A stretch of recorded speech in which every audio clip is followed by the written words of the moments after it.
on a little educational trip to Scotland now, where I think we might learn a thing or two about refugees, asylum seekers and illegal immigrants.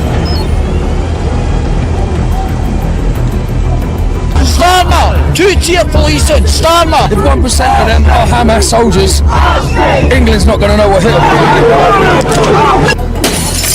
them. Breaking it. I'm taking you now to Scotland, a nation once praised for its calm resilience, now standing at the centre of a growing national crisis. What's unfolding there isn't just about refugees or asylum seekers. It's about the limits of government control, the strain on national unity, and the consequences of political neglect. The evening began in Edinburgh. A man was stabbed on Princes Street, just steps from Waverley Station. Witnesses reported 6 masked men speaking in a foreign language, fleeing before police arrived. Hours later, Westminster confirmed a new transfer order. Hundreds of asylum seekers redirected from Dover to a hotel in Glasgow, part of the latest 4 days. To Scotland, this wasn't coincidence. It was a message: boats to Dover and now knives to their doorsteps. By nightfall, candlelit vigils turned into gathering crowds. The tension built quickly. Inside Holyrood, the chamber was full, not with answers, but with avoidance. Nigel Farage rose from the benches, holding a document. He declared that, as a matter of national security, an illegal immigrant from Iran had been arrested in northern England on terrorism charges. Since that announcement, more than 1,000 undocumented young men had crossed the Channel. Prime Minister Keir Starmer offered no apology, no statement, no plan. He simply turned the page. Minutes later, Treasury documents revealed that 2.7 million had been diverted from Scottish council budgets to fund migrant support operations. When questioned, a junior minister repeated the line that has come to define Westminster's attitude: London decides, you implement. That was the only answer Scotland received, and the last one it was willing to accept. From every corner of the country, more than 200,000 people poured into Glasgow's George Square. At first, they stood in silence. By midday, that silence broke. There were no speeches, no banners, only flags clutched tightly against the wind. Police formed defensive lines across the city chamber's steps, helmets lowered, batons drawn. One woman shouted, "Protect our streets." 1,000 voices echoed her words. The square trembled. At 1:17 p.m, the first pane of glass shattered. Within minutes, barriers collapsed. Traffic ground to a halt across Union Street and Queen Street. In Renfrew, hotels housing migrants were sealed off with fencing and police vans. 240 were detained. 31 officers were injured. Drone footage showed formation lines breaking and discipline faltering under daylight pressure. Police Scotland called it public tension under review. But everyone watching knew what it truly was. Not a protest, not yet a riot, but the breaking point where patience ends and obedience dies. By morning, George Square lay still under a grey sky. Barriers stood where they had fallen the night before. Police vans idled along. The avenue's officers watching from behind reinforced glass. The government called it calm restored. Scotland called it control. Westminster called it order re-established. Scotland called it occupation. At 8:42 a.m, Police Scotland issued a statement: situation under control. The phrase had been cleared by Westminster, but nothing was under control. Leaked Home Office documents showed 4.6 million had been authorised overnight for containment and perception management. Every communication between Holyrood and London was marked pending clearance. Even press briefings were reviewed by Downing Street before release. This was no longer policing, it was information control. By midday, resistance became visible. Parents gathered outside 23 schools, demanding safety for their children after the stabbing that sparked it all. Veterans stood guard at council buildings, medals catching the cold daylight. In Dundee, truckers parked 50 rigs across the ring road in defiance. In Aberdeen, shopkeepers boarded shattered windows with wooden planks reading, "We remember, 31st of October. Meanwhile, Starmer's ministers called for unity, even as another 2.7 million was cut from Scottish welfare budgets to fund additional migrant placements.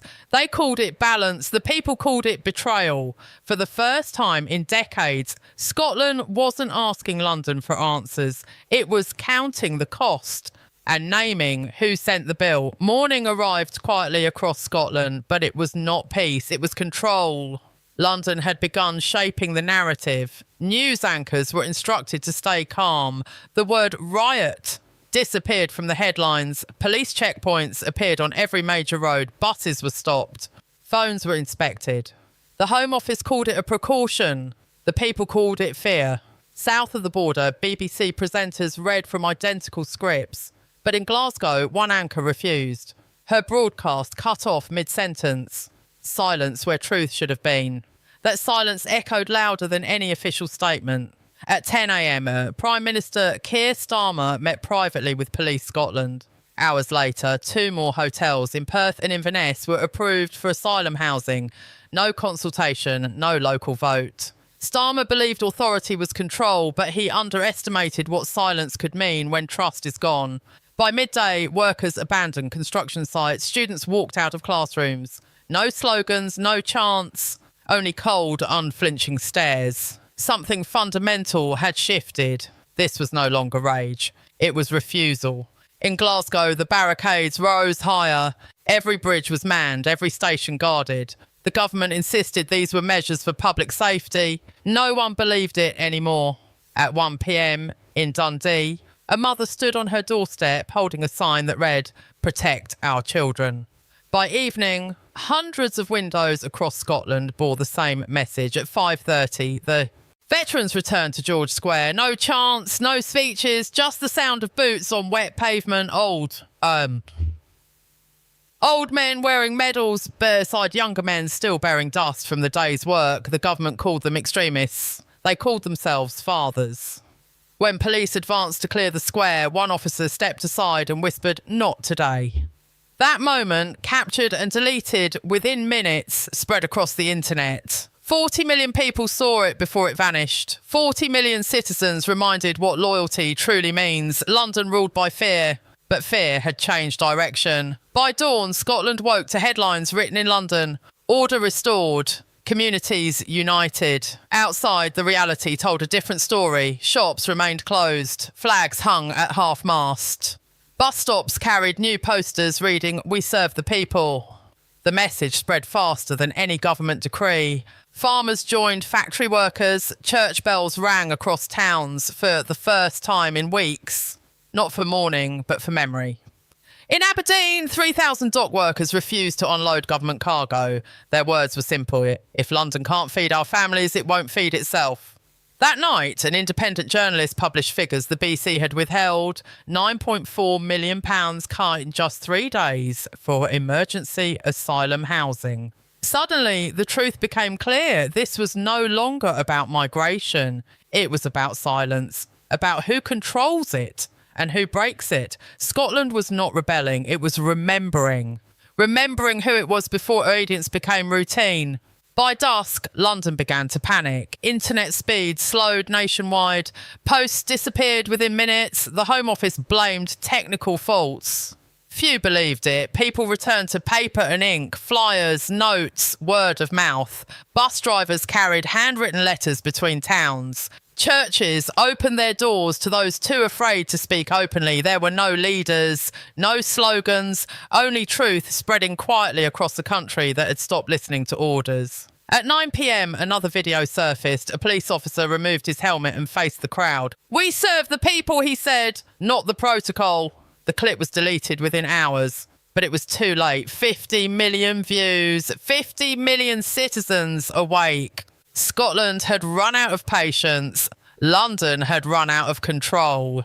The following morning, markets opened in chaos. The pound dropped 6%. Energy stocks plunged. European investors froze their trades. Inside Parliament, Prime Minister Keir Starmer called an emergency session. Half the seats sat empty. Those who remained were silent. At 2 p.m, an advisor leaned toward the Prime Minister and whispered, "Scotland is gone." He meant politically. But to many listening, it sounded like a eulogy. Outside Westminster, hundreds stood in the rain, no chants, no banners, only folded flags pressed to their chests. From the crowd came one voice: "We are Britain, not your border." No one silenced him. That night, reports confirmed hundreds of civil servants across Edinburgh, Aberdeen and Perth had resigned. They weren't staging a protest, they were walking away. For the first time, London wasn't facing rebellion. It was facing abandonment. Dawn broke softly over wet streets. No sirens, no smoke, just the sound of rain on rooftops. People swept glass from pavements, cleared barricades, reopened their shops. White cloths hung from windows across Edinburgh, not as surrender, but as a signal of peace. Outside Holyrood, children laid flowers where the first march began. Each note carried the same words: for Scotland, for everyone. By noon, the Union flag hung motionless at half-mast. There were no speeches, no anthems, only silence. Heavy and human. London watched, unable to censor what it could not control.